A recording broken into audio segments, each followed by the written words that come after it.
Prepare to be shocked as we delve into the darkest corners of history to uncover the 9 most horrifying ways people have died. From gruesome workplace accidents to unimaginable everyday tragedies, these real-life stories will leave you on the edge of your seat. Brace yourself for a chilling journey through time as we reveal the grim details that will make you question the fragility of life. Watch till the end to discover the unbelievable truth behind these haunting tales. Jose Molina. On a very sunny morning in 2012, 62-year-old Jose Molina woke up ready and recharged to head to work. Molina arrived at the Bumblebee factory, probably thinking it was just another day at the office. Little did he know he was about to become the most famous sardine in the can. This was because this factory used a 35-foot-long pressure cooker to sterilize tons of tuna. That's literally the length of a school bus. Well, as the man started his daily routine maintenance, he crawled inside the oven to clean it, when a coworker, totally clueless that the man was inside, loaded it up with 6 tons of tuna and started the cooking process. The cooker was turned up to 270 degrees Fahrenheit, with the man and fish trapped inside for the entire cooking cycle, which was a whopping 2 hours. Just imagine being trapped inside a hot oven, set to the highest for 2 whole hours. Your blood and every single fluid inside your body would literally be at a boiling point, while your flesh slowly sizzles and melts away from your body. Needless to say, the entire ordeal would have been horror personified. From Jose Molina, it gives a whole new meaning to the phrase "feeling the heat at work," doesn't it? Now you might be thinking, surely someone noticed he was missing. Well, apparently his co-workers thought he had gone out for a quick lunch break. But unfortunately, Jose was busy pretty much becoming lunch himself. It wasn't until after the cooking cycle had ended, when they went to retrieve the tuna, that they discovered the tragic mistake. Jose's melted flesh was the only thing left of him. Tito Morales. Have you ever seen one of those movies where you're in an elevator and it suddenly stops working and people are panicking? Soon some smart guy crawls out of the access hatch and gets to safety. This always seems to work in most movies, but sadly this movie's plot took a complete turn when it came to 20-year-old Tito Morales. This sad incident happened in 2014 when the young man was heading out to a store after visiting his girlfriend in her apartment building. As he was riding in the elevator, it suddenly stopped. And of course the doors didn't slide open. Instead of taking out his phone and calling for help, or maybe even hitting the emergency button on the elevator, Morales decided to unleash his inner Spider-Man. He used the access hatch at the top of the elevator to climb out, attempting to open the exterior doors to one of the floors, thinking he was in a real-life escape room. Unfortunately, just as Tito was playing Spider-Man, the elevator decided it wasn't done with its job and started moving again. Now you'd think our hero would climb back inside and press the emergency button, right? Wrong. Tito decided to take his adventure to the next level, literally. He tried to jump onto the next elevator coming up. But surprise, surprise, he miscalculated and lost his footing. So instead of a smooth superhero landing, Tito found himself trapped between the elevator and the shaft wall, which essentially turned him into a human sandwich. Tito was unable to breathe for hours, and sadly, his lifeless body was the only thing that was pulled out. Francis Daniel Broome. Francis Daniel Broome and his best friend John Hutcherson had a yearly tradition that involved hitting up their local bar, drinking like it was the end of Prohibition, and having a blast. One night in 2004, they got ready for their annual drink and meet, but things got really out of hand this time. After drinking enough to make a fish jealous, the dynamic duo decided to ignore the option of calling an Uber or Lyft like sensible drunks. Instead, they thought hitting the road completely wasted would be a brilliant idea, because, bad decisions are the cornerstone of every epic fail story. Well, Hutcherson took the wheel, and Bro played the part of the passenger princess, merrily sticking his head and arms out of the window like he was living his best drunk Disney princess life. But this tale doesn't end happily ever after, hun. Proving that drunk driving is never a good idea, Hutcherson lost control of the car. It swerved off the road and hit one of those wires that support telephone poles. The wire, clearly not in the mood for games, snapped up from the ground and went straight for Bro's head, which was still hanging out of the window. It cleanly decapitated him. Yep, like a scene out of a Final Destination movie. But here's where it gets even more surreal. Hutcherson, too drunk to notice that his best buddy was now missing a rather important body part, continued driving for another 12 miles. He parked, stumbled into his house, and went straight to bed, blissfully unaware that his friend was now headless in the car. Like, how drunk are you that you couldn't even notice the headless body hanging out your window? Forget that. How don't you even remember your best friend? Well, the next morning, the obviously very shocked neighbors spotted the headless corpse in the car and called the police. He was arrested and charged with drinking under the influence. Daniel Hill. Daniel Hill was a 54-year-old working as a technician at a tube and pipe manufacturing company. It had not even been a year since he started working there when he left not just the company but the world, and in the most horrific way. On that fateful day, Daniel was doing his technician duties, moving around, fixing and tightening all those loose bolts and screws. Just another day at the office, right? But fate had other plans for him. As he was making his rounds, he tripped and fell into a large open tank of 160 degrees sulfuric acid solution. This wasn't your average hot tub. It was the company's very acidic, dangerous method for strengthening pipes. Now the thing is, sulfuric acid is so potent it's nicknamed the king of chemicals, and it is capable of dissolving other acids. Imagine a single drop of this stuff touching your skin. It would burn so intensely because it rapidly breaks down your skin, muscles, and bones. It's like having something voraciously eating away at your flesh. Now picture Daniel Hill's agony when he fell into this tank of extremely hot sulfuric acid. He was submerged in it for a few minutes before his co-workers, risking serious burns themselves, managed to drag him out. Daniel suffered extreme burns throughout his body and was rushed to the nearest hospital to get treatment. Sadly, he succumbed to his injuries after 11 hours of battling for his life. Simon Kundura. Just imagine you recently lost your mother and traveled all the way home for the funeral arrangements and burial. Well, that's all pretty normal, right? Unfortunately, for 40-year-old Simon Kundura, this simple, normal tradition took a turn for the worst very, very fast. You see, it all happened on June 15, 2018, while Kundura was attending his mother's funeral in Sulawesi, Indonesia. So the tradition in his area is that the family members of the deceased would carry her coffin with the dead body inside to a decorated funeral tower that is about 10 meters high. This is the equivalent of a 3-story building. Now get this.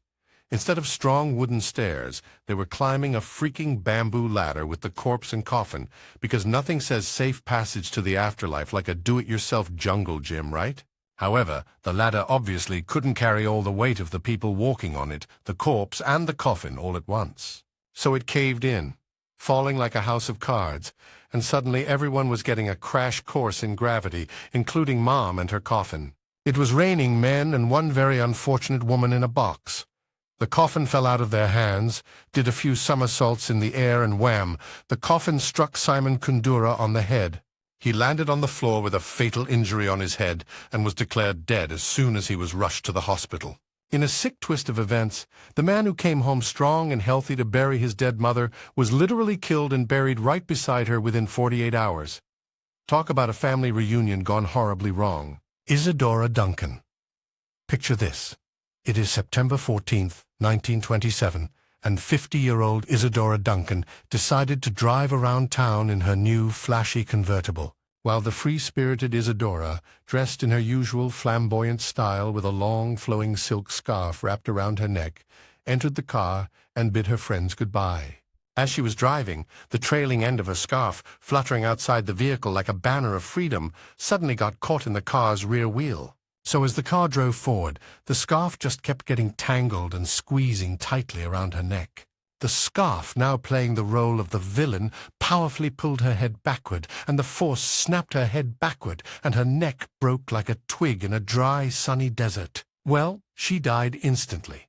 The scariest part of this tragic story was that before Isadora drove off, she literally said, "Goodbye, my friends. I am off to glory." Space. Jesus Contreras Benitez. If you were working as a tree trimmer, then you'd be familiar with how dangerous some of the equipment is.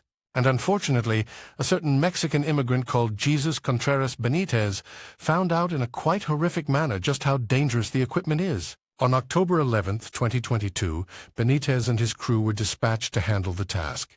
His specific job was to load the tree branches and trunks into a wood chipper, a machine that can only be described as the mechanical equivalent of a giant kitchen blender, but designed to turn wood into chips instead of making smoothies.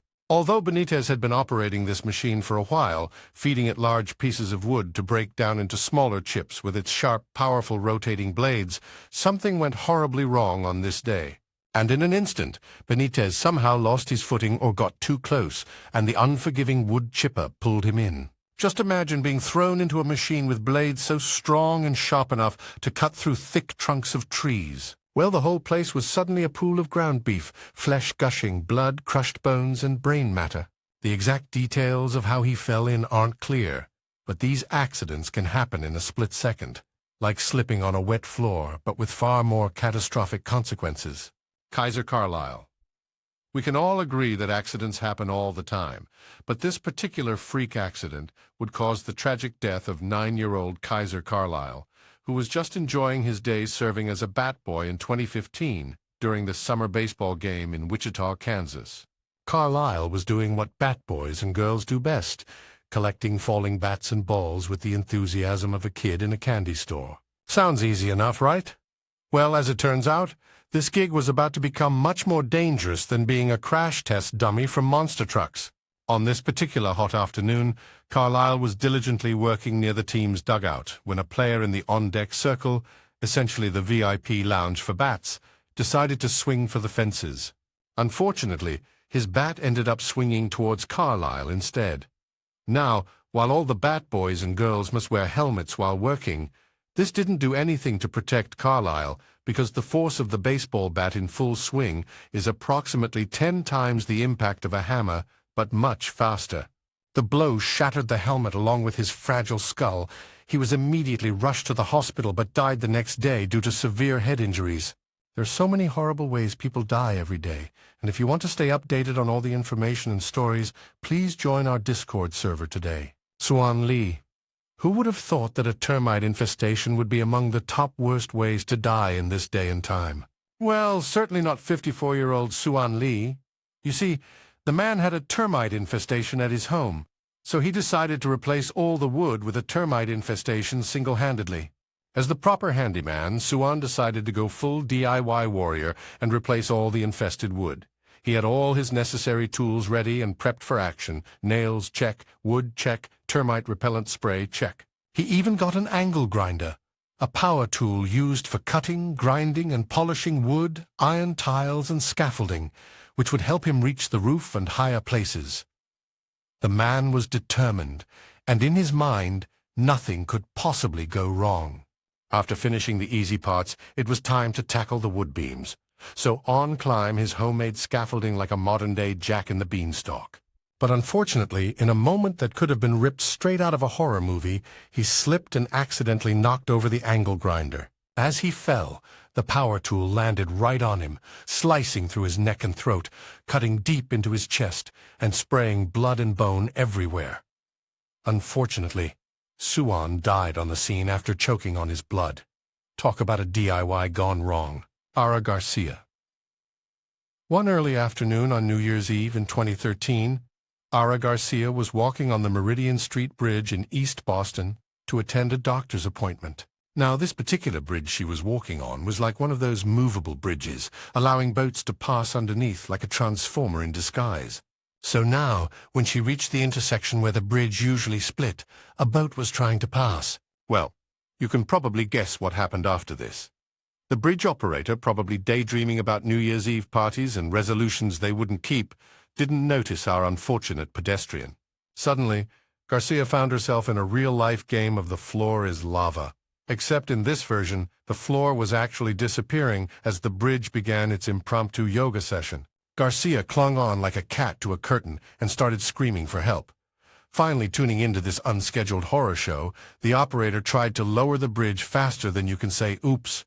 But in a twist that would make even the most sadistic game show host wince, this rescue attempt turned Garcia into a human panini. She was basically squished and flattened between the bridge plates, and it crushed her bones and organs. Eben Byers. Well, you already know that medicine in the medieval era was a mix of poison and a lot of trial and error. But one man who got the worst end of the pole was Eben Byers. Byers was a very wealthy industrialist and an amateur golf champion in the early 20th century, but he injured his arm in 1927 after falling from a railway coach. Now, instead of slapping on some ice and calling it a day, Eben's doctor prescribed him Radithor. It was the ultimate health craze, the supposed miracle elixir that could cure anything. Basically, it was water with a dash of radium in it. Yes, radium, the stuff that glows in the dark. Eben, being the overachiever that he was, didn't just sip this atomic cocktail. Oh no, he chugged it like a frat boy at his first beer keg. He was downing 3 bottles a day for 2 years. That's over 1,400 bottles of radioactive water. He'd have taken home the gold if there were an Olympic event for radium consumption. But alas, it turns out that drinking radioactive water isn't exactly good for you. By 1930, Eben started feeling a bit under the weather.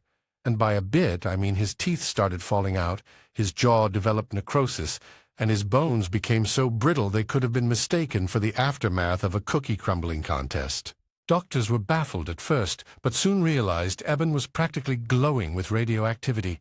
He was suffering from severe radiation poisoning. His condition was so dire that at the end he had lost most of his jaw, parts of his skull, and had holes forming in his brain. It was like a bad sci-fi horror movie, except this was real life.